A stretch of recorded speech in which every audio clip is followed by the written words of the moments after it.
Μια εξαιρετική ερώτηση. Πώς μπορούν οι άνθρωποι να γίνουν αυτεξούσιοι και να δημιουργήσουν συνείδηση ως προς το θέμα της συναισθηματικής νοημοσύνης? Γενικότερα, η συναισθηματική νοημοσύνη είναι ένας περίεργος όρος και χαρακτηριστικά τεκμηρίωτος επιστημονικά μέσα από ψυχομετρικά εργαλεία, τουλάχιστον ενδουνώσιμο. Να ξέρετε ότι μην είστε τόσο σίγουροι ότι η δύναμη της συνείδησης είναι το καλύτερο πράγμα και η λογική είναι το καλύτερο πράγμα. Να μάθετε να αποδέχεστε και να αγαπάτε ως ένα βαθμό τα ένστικτά σας και τον εντός εισαγωγικών κατώτερό σας εαυτό. Να εξισώσετε τον κατώτερό σας εαυτό με τη λογική και τη συνείδηση.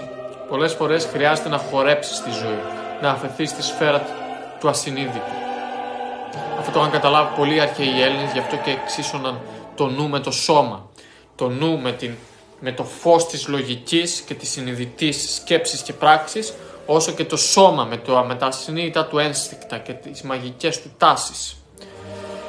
Έτσι πρέπει να γίνουμε όριμοι πλέον στον πολιτισμό και να πάβουμε να θεοποιούμε την αλήθεια και τη λογική και τον ορθολογισμό. Διότι αν βγάλουμε τα ένστικτα και αν αφαιρέσουμε όλη την υποδόρια και θεμελιώδη φύση μας και αφήσουμε και αξιώσουμε μόνο τη λογική μας και το ορθολογικό σημείο του οργανισμού μας, τότε θα υποπέσουμε και θα καταστραφούμε εντελώς.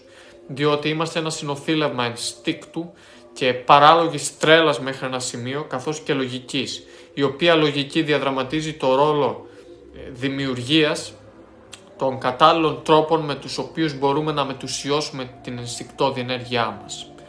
Συνεπώς, δεν ξέρω αν το να γίνεις αυτεξούσιος ό,τι αφορά τη συνείδηση είναι το καλύτερο. Σίγουρα το καλύτερο είναι να γίνεις αυτεξούσιος εν γέννη. Δηλαδή να μπορείς να ελέγχεις μέχρι ένα βαθμό την ενστικτώδη φύση σου αλλά και τη λογική σου, να είσαι αυτοκυρίαρχος αρκετά, έτσι ώστε να μπορείς να ξέρεις πότε να αφεθείς και πότε να μην αφεθείς και με ποιο τρόπο.